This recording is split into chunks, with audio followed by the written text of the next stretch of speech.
He's the superintendent, runs the agency, the state police in Rhode Island. Colonel Jim Manni is my guest. Welcome back. You haven't been on in a while. That's right. Good morning. Now, a lot has happened since you were last on. We had the summer of unrest. We had a lot of things, protests.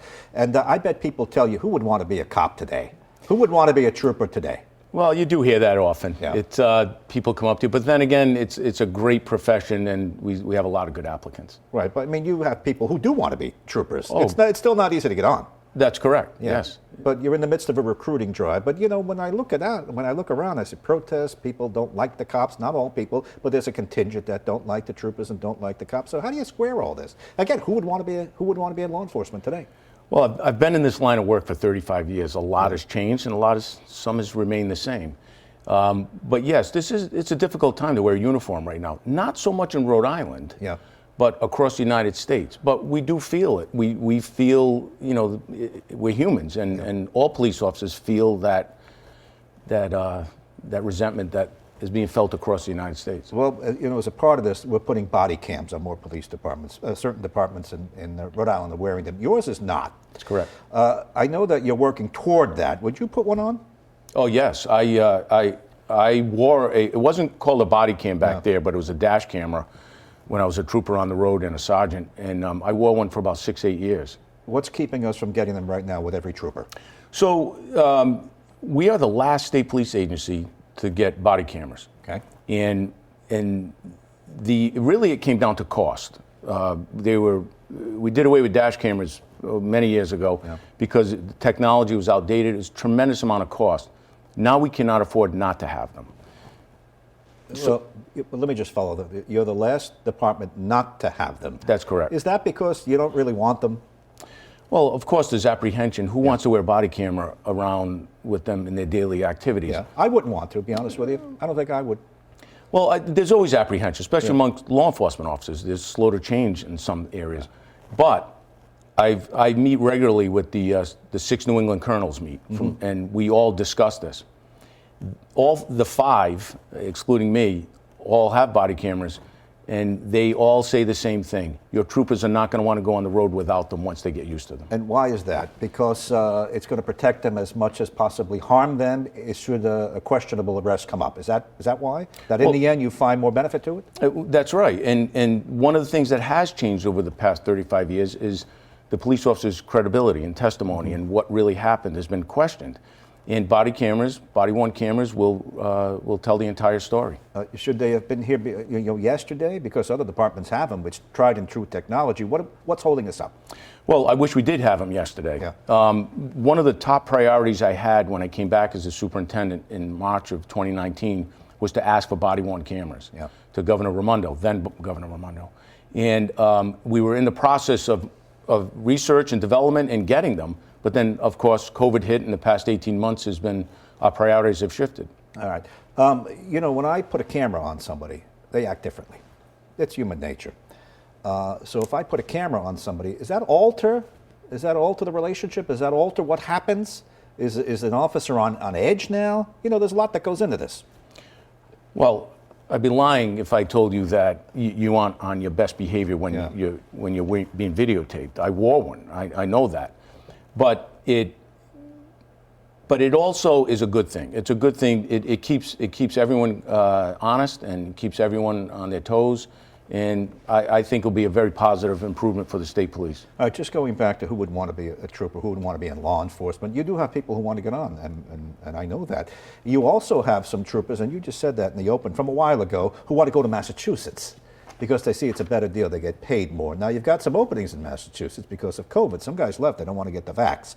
Are you seeing anybody go up there to fill those seats? Well, first, I saw the clip you played this morning. A lot has changed since then. I'm very happy to report that we are in a much better place than we were when I made those statements. The governor, the General Assembly have given us the resources through our budget for many things. A new class, the largest class in history of the state police. 50 recruits will go in that class by March. A new Southern barracks, $28 million barracks, closed these barracks that haven't been renovated since 1930. Opened the Portsmouth barracks, which has been closed for almost 10 years. So we're in a much better place right now. But are people still jumping to get a better deal in Massachusetts? It comes down to money, too. I mean, once I make the commitment, yes, law enforcement, me, I'm willing to go along with it. I want to wear the uniform, but they're going to pay me more. Well, I think that's part of it. Once again, the colonels all discuss what's going on. No New England colonel can compete with Massachusetts State Police. All right, we're all in the same boat. They have much greater pay, much better benefit package. Right. It really comes down to this, though, Gene. Do you want to be a Rhode Island trooper, or do you want to be a Mass trooper? Do you want to be a Vermont trooper or a Massachusetts trooper? I wanted to be a Rhode Island trooper. And you stayed. That's right. All right, let's talk about, you mentioned the other colonels in the other police departments. You meet with them regularly. Yes, sir. And you told me they're seeing what we're seeing, a spike in crime in certain areas. And some of the cities you mentioned, I would say, really, I never thought of that as a dangerous spot. What are you hearing? So it's so enjoyable meeting with the six of us because, the Massachusetts State Police has 10 times the number of troopers we have. By the way, they're buying lunch, I assume, at these meetings. No, they won't buy lunch. No. But we have the best uniforms, and we all agree on that. Everybody knows that. We all know that. They all know that, too. But it's refreshing to talk to them because no matter how big or small the agency is, and we are the smallest state police agency in the country, that the issues that each colonel faces are the same issues that I face. Some at different levels, some are worse, some are better. But all of us can agree that there has been a big change in the way police officers are treated, troopers are treated, and crime rates. Well, let's talk about crime rates up in Providence. In fact, up across the country, we've had the biggest jump in murders from year to year. Now, there was a lot of commotion as to whether or not you're going to go help Providence. This became political. Mayor Alorza pushed back. We're told you talk to the chief often. Where do we stand with that? Are you there? In Providence? Yeah. In a limited capacity, we are. First off, let me say this. Colonel Clements and I are close friends. We've known each other for over 40 years. We started on the Park Police together at Scarborough Beach in 1981. That's how far back we go. I have tremendous respect for him, Commissioner Parry, and the entire Providence Police Force. The Rhode Island State Police has limited resources. We have 237 sworn troopers. We have a great relationship working with the Providence Police, the officers, and the troopers. Past 18 months, we've been in that city a lot. COVID, rallies, protests, ATVs. Right. The offer was made to Chief Clements that the neighborhood response team, which is a joint effort by the Rhode Island State Police and the Providence Police, it's been used in years past, where Providence police officers would ride with troopers. Let me just understand the history here. The governor made the offer via you to the city, to Jorge Alorza, put the troopers in because you have a lot of problems here, and we see it every night on the news. That hasn't exactly happened the way he offered it. Am I correct? Well, let me just correct how this played out. The governor, Governor McKee, came to me because I'm the superintendent of state police and the director of public safety. Correct. And he said, Colonel, what can we do to assist Providence? Okay. Give me a plan that we can offer them. And one of the things I had been working on with Colonel Clements prior to this was this neighborhood response team. All right. We'd been in discussion.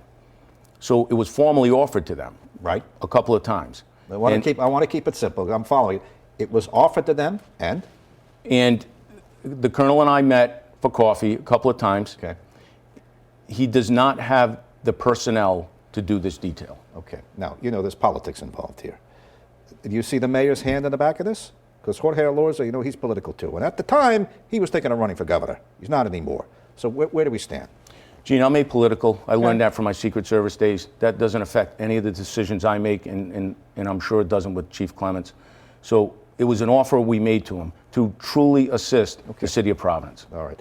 Now, you are there. You guys have to go through Providence. It's not like you're absent, and you do respond on occasion to emergency calls, things like that. But that notion that we're going to put you in there to help them, that didn't happen. As far as the neighborhood response team, it did not happen. Okay. We've helped them in many other ways. Colonel Manni from the State Police is my guest. Colonel, you got 2 investigations as far as I understand, including the Attorney General. You're looking into what happened with that land deal involving Tony Silva, who used to be a police chief, and the governor's chief of staff. He has since left. There's questions about that. And you have this other thing with regard to this school reopening company, this deal hired right after the governor became governor to help us reopen the schools, $5 million. Some people say it's a sweet deal. I know that you are restricted in what you can say. I know that going in, but I have to ask you, what can you tell me about those 2 things? Well, Gene, I'm sorry that I cannot comment on any of the investigations we have open right now. Does that make your life difficult when you have to answer to the governor? Knowing that you're like looking at papers here, but you got to take his call? No, it doesn't. I'm apolitical. We will investigate anything that we are either asked to do, or I work very closely with the Attorney General and their joint investigations. You know, I respect that. I'm not going to press you, but is your role as kind of just a facilitator? If the Attorney General needs papers, you got to give me the papers. I'll put the case together to him. Does it go beyond that? No, it doesn't. It goes way beyond that. Okay. So the state police have some of the best criminal investigators anywhere. All right. And the Attorney General is the prosecutorial arm of this, although they can investigate as well. So we work together to make sure that all the guidelines are being followed and the best practices in any investigation. We work very close together. We'll wait to hear back. You'll have the joint news conference when you have something to tell us. The other day, your troopers were out in front of the governor's home dealing with protesters. Now, some of those protesters say your troopers got a little rough with them. Here's the video. One guy, I wasn't doing anything wrong. Next thing you know, they're yelling at me. I mean, no arrest looks good. Let's say that. Nothing looks good when it comes to this. What really happened from your point of view out there? So, Gene, there's two people were arrested that night, and this is a pending criminal matter, so I'm limited in what I can say specifically, but I will answer your question. So first off, we in law enforcement, specifically the Rhode Island State Police, respect the First Amendment. We've all taken an oath to defend our Constitution. The First Amendment's in the Constitution. Yep. The right to assemble and the freedom of speech. But it has to be peaceful. And for the most part, that night, it was peaceful. There were about 50 people that showed up. They were anti-vaccine type protests, and they showed up at the governor's house. But it's not uncommon with any protest that there's a small percentage of people that show up and they're antagonistic and they really want to mix it up with the police. And we've seen that in other protests that we've attended. Mm-hmm. But that's what happened. There were several members that troopers try and de-escalate every situation. Okay. And they try and use great restraint, which they did. But there was no amount of restraint that could be used to stop what happened. I spoke specifically to the commander on scene that night and the troopers on scene. I've watched the videos, I've read the reports. And the commander that night told me, he said, "Colonel, we tried 100 different ways to de-escalate this. Okay. It could not be de-escalated." So that's what occurred that night. You're saying your guys acted in the right way. There's nothing wrong here, nothing untoward. We cut right to the chase. Hey, you said the protests are acting up. They had to take them down. Well, on appearance of what I've read and what I've seen and what my interviews are, that is not my final conclusion. Mm-hmm. We are, an allegation was made. The state police used excessive force. They overstepped their bounds. So a professional standards unit, internal affairs investigation was opened yesterday by me. Look at in its entirety, do a complete and thorough investigation as to what happened that night. Videos, reports, interviews, and then we will be doing that. We talked about your involvement in Providence, but statewide there's been a bump in crimes, and you can go to other urban cores. You're concerned about this, naturally. Well, once again, that's just not a Rhode Island phenomenon. Yeah. That's everywhere. Once again, I met with the 6 New England colonels. We are, each one of the other 5 colonels in their respective states have seen an increase in assaults on police officers, stolen vehicles, murder rates, violent crimes, in some unsuspecting places. Vermont, Burlington, Vermont has had a significant increase in the amount of shootings. I don't have the exact number, but it's fairly high, or 20 or maybe a little less. And that is something very unusual for a small town like that. We mentioned that earlier before you came on, we had Tammy updating her investigation on the DLT, unemployment fraud. I've just got about 2 minutes left. You were early on that. In fact, Rhode Island led that investigation. It started here, and then we found out it's not only here. Bring me up to date on that. Are you concerned that the reporting has been correct, that the amount of money stolen is accurate? Just tell me what you think. So Rhode Island did lead in that investigation for many reasons. Number one, I was one of the first few people my identity was stolen in May of 2019, and which was highly unusual. I still knew I was employed, so something was not right. But so from May of 19 to October of 21, there have been about 134,000 victims, complaints made to DLT through the state police website. It's just Rhode Island. Just Rhode Island. That's 13% of our population. By the way, they whacked me too, and my friends. Well, they came after me twice. So, but Once we noticed that there was something unusual going on, we alerted the federal authorities. Go ahead. And now it's going up to 20 states, hundreds of millions of dollars in loss. Now, the DOT says we're making progress in recouping. And by the way, I'm not pitting you against them or anything like that. We're all pulling together here. But do you believe that the figure is accurate in how much was stolen and how much we're recovering? And just take about 20 seconds and wrap it up. Only they can tell you what that number is, but we are working very closely from day one with the Department of Labor and Training to help the victims and to find out what the true cost was to the state of Rhode Island. State Police Superintendent James Manni, thanks for coming on. It's nice to have you back. We have a Thank lot you. more to talk about. I'll have you on the radio. We'll continue it. Great, no problem. Thank you, Thanks for Gene. coming on now.